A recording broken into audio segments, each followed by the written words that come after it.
Colby Covington revealed in an interview with Submission Radio that a fight with him and Ian Garry will not take place at UFC 303, and this fight might not take place at all, and that's what we're going to talk about in today's video. My name is James Lynch. Got to quickly apologize for the voice, still not 100%, but make sure you go check out the full interview with Colby Covington from Submission Radio. They're good friends of mine. Support the people that are actually setting up these interviews. There's far too many channels taking clips, doing the whole credit thing, but never putting the full link into the interview, so make sure you go do that after you're done watching this video. But we're going to talk about why I think this is a missed opportunity for not only Colby Covington, but for Ian Garry as well. This seems like such an obvious fight to make, and it looks like it's not going to happen. And right off the bat, the boys over at Submission Radio asked Colby Covington about his timeline for return. He talks about the foot injury. There's a couple key things he says here that we're going to discuss here after, but let's just watch this quickly. Colby Covington talking about the latest with his foot injury. Within yourself, get a bit of an update. I've got to ask, man, how's recovery going? Last time we spoke, obviously it was the foot. What's the latest regarding your foot at the moment? Yeah, it's been a little bit slower process than I initially intended or thought that it was going to be. It was broken 3 different places in the medial cuneiform bone, which is the midfoot fracture. So, it's been a slow process. Now the big thing is getting the strength back in my left leg because, I was in a walking boot for 12 to 14 weeks. So now there's a lot of atrophy on that side. So I need to build back the strength in my calf, in my ankle. And, the bone is still healing. Like you can tell it's at the end of the healing process, but now it's about strengthening, getting the balance back, getting the strength in my leg so I can really plant and not be compromised in my next fight. My next fight, I have to be 100%. That's so important to me for my legacy and my career that I go out there and show the world what I'm capable of when I'm 100%. But for them to see me at less than 100% like they did the last fight, it's unacceptable. And the fans deserve better than that. And I want to give them better than that. I want to give the UFC better than that. And that's exactly what we're going to do. I think this fall we're going to come back and we're going to put on the biggest and best show and remind everybody why we are Donald Trump's favorite fighter. Okay, so a couple things there. First off, he mentions the foot injury, and this is something that's been debated. One thing that I think would help we haven't seen anything about him being in a boot. This is something he's referenced before. It would have been nice to see something on social media about this, because here's what's going to happen. People are going to say he's making this up, right? Because we haven't seen anything about a foot injury or anything like that as far as him being in a boot. So, all this stuff about the recovery, like I believe him, but again, fans are going to use this against him and say, oh, he's making this up, right? Then the other key thing he says there is the fall. He's not going to fight till the fall. That is disappointing, right? And I know he's got the injury, and let's believe everything that he's saying here and that he is suffering from an injury and the recovery's not going as well and that he can come back in the fall. Okay, understandable. But again, that's disappointing because one of the issues with Colby Covington is lack of activity here. So that fight against Leon Edwards was in December. The fight before that was in March of the year previous. The fight before that was in November the year previous. Mind you, November to March, not that much of a layoff there, but again, you're seeing a pattern here where he's not being that active. That's tough. I know, end of June is, not that far away from the fall, but still, I think we wanted to see Colby on that International Fight Week card. I mean, this basically confirms that even if he wanted to fight Ian Garry, that's not going to be taking place at UFC 303. And I think that's so disappointing. You have this fight with Conor McGregor. You have the card with Conor McGregor. Garry and Colby Covington would have been a nice compliment on that card, because right now, and we'll talk about the card a little bit later, it could use a big fight like this with 2 big names on the docket. So again, Colby mentioning here the fall is when he's likely going to return. I mean, what card would that even be? I'm just even going to look at the schedule right now. Is it Australia? Is the September card if we're talking the fall, right? You look at it here, UFC 305. I don't think Colby's going to fight there. The Sphere in Las Vegas, that might work out, right? That kind of makes sense. It's a big card. They're going to want to stack the deck. So just judging by what Colby's saying here, it's likely going to be taking place at the Sphere in Las Vegas, according to his timeline. But let's listen to what he says about Ian Garry here, because he kind of basically implies that the ship has sailed on that fight. Let me just rewind it a little bit here. I don't know. So I gave him that great. But we're just never going to see you and Ian fight. So he's basically saying, has that ship sailed with you and Ian Garry? So Colby then answers it here, and he talks about the stipulations that he made to Ian Garry, which we knew he wasn't going to do. But, I do agree with Colby. Ian should be turning his comments on Instagram. Like, come on, man.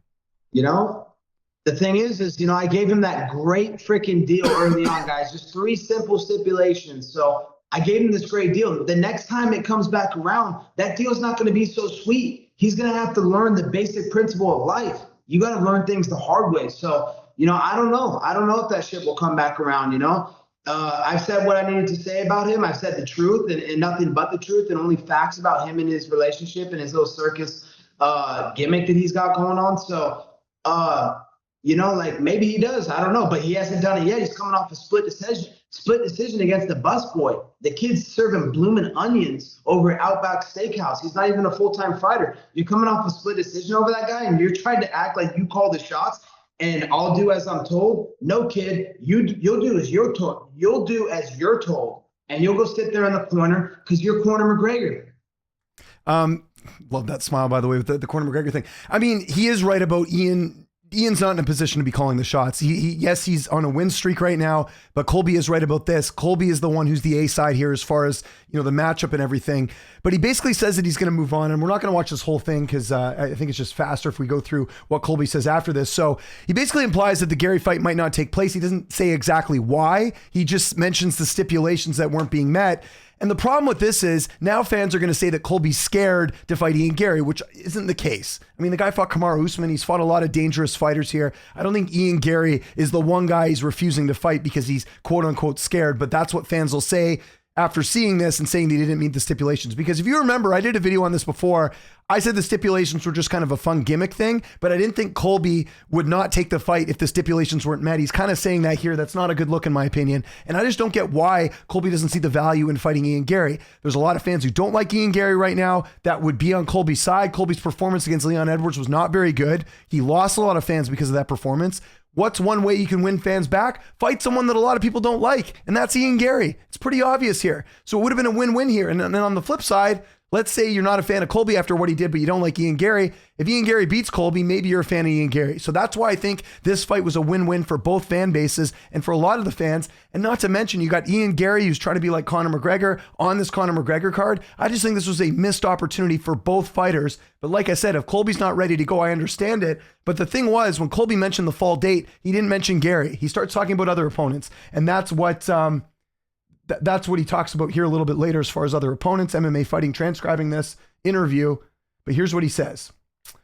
So they basically say, okay, well, if it's not Ian Garry, then who else? I would like Bilal. He's talked a lot of smack. I'd love to see that fight, but let's be realistic here.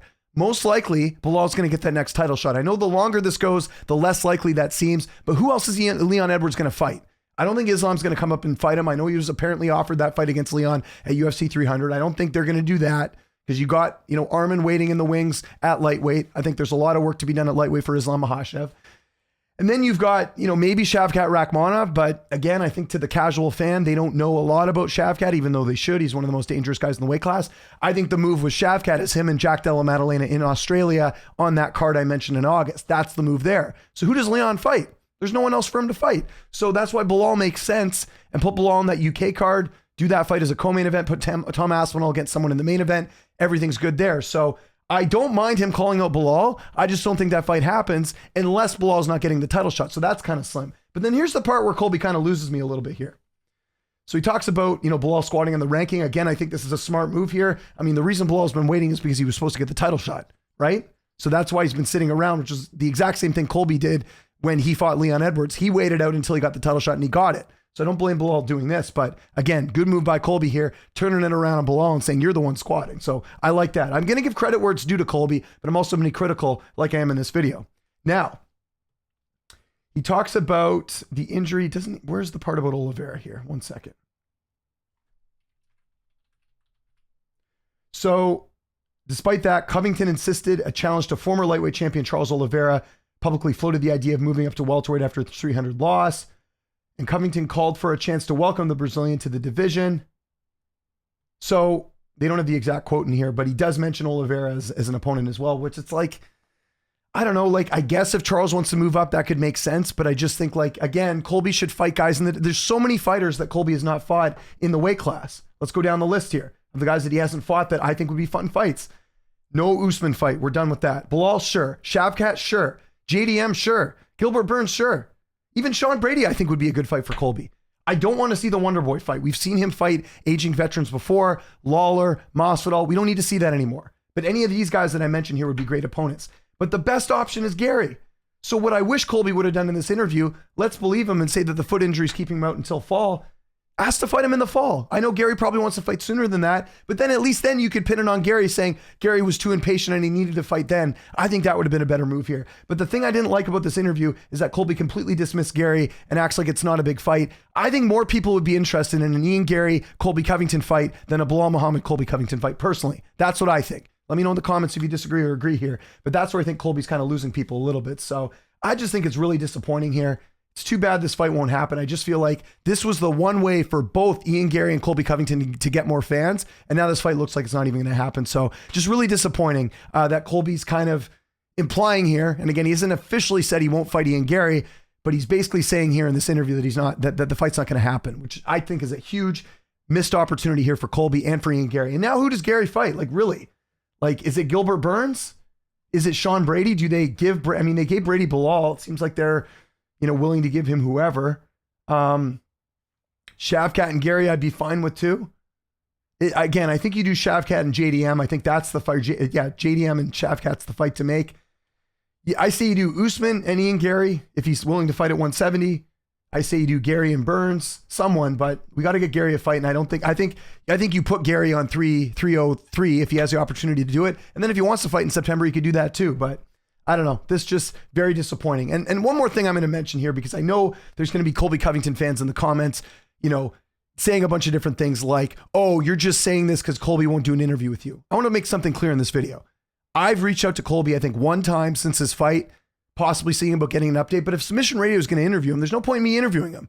He's going to say the exact same stuff in my interview as he would with me. Maybe I get a few extra tidbits, but I just don't see the point of, we got the update from Colby in their interview. There's no point in me reaching out. And number two, I think Colby respects me enough that if I'm going to criticize, him not fighting Ian Garry, I think you'd respect my opinion and understand that, look, I want to see him fight Garry. It's not me dissing Colby or anything like that. I just want to see this fight, and I don't think I'm alone. I think there's a lot of fans out there who do want to see a fight with Ian Garry and Colby Covington. So if anything, I'm trying to just say what's going on here. I think this fight should happen. So that's kind of where I stand on this. I just think it's really disappointing because that would have been a nice boost. Because let's look at UFC 303. And again, it's Conor McGregor, so no matter what people are going to watch, it's a good card. I definitely like the fight with Jamal Hill and Khalil Roundtree. I think that's great. But this main card, Cup Swanson, Andre Fili, is that a pay-per-view main card fight? Not really. They could use a few more good fights here. We do have some time, but this card is filling up rather quickly here, right? How many fights do we have now? They just added Arlovsky and Budai on this card. So you've got 1, 2, 3, 4, 5, 6, 7, 8, 9, 10. They probably got to add about 4 more fights on this card. I would think 3, 4 more fights. They need to beef this up a little bit. I know it's a Conor McGregor card. They're relying heavily on that, but a Colby Garry fight would have been a big, big, big addition to this card from the fan bases, from an entertainment perspective, the press conferences. I just think it's disappointing. That's kind of the way I feel. Like, I'm not even mad. I'm just like, I'm disappointed that this fight didn't come up. And I thought it was an absolute slam dunk fight to happen. And I just think if he fights Bilal, again, Bilal and Charles Oliveira are better than Stephen Wonderboy Thompson. And it's nothing against Thompson. I just don't want to see Colby fight another veteran. I want to see him fight some guys in the division that are ranked that we haven't seen him fight before. So just wanted to point all that out because, again, I know people will say different things and whatever. Again, if Colby's watching this, I would hope that he respects me enough to understand that I'm just disappointed this fight isn't happening. And I wish it was. So I want to know what you guys think in the comment section below. What do you think about the possibility? Like, who should Ian Garry fight now if it's not going to be Colby Covington? Who would you like to see him fight? Who does Colby fight now? Again, if we're basing it off the timeline from this interview, he is saying that he's expecting to come back in the fall. I would assume it's going to be at the Sphere. It's a big event for the UFC. That makes sense with the timeline that Colby wants. Who should Colby fight then? Who's even available? We'll have to check all that out. Follow me on Twitter, TikTok, Instagram, @Lynch on Sports. I'm James Lynch. Thanks so much for watching, and I'll see you next time.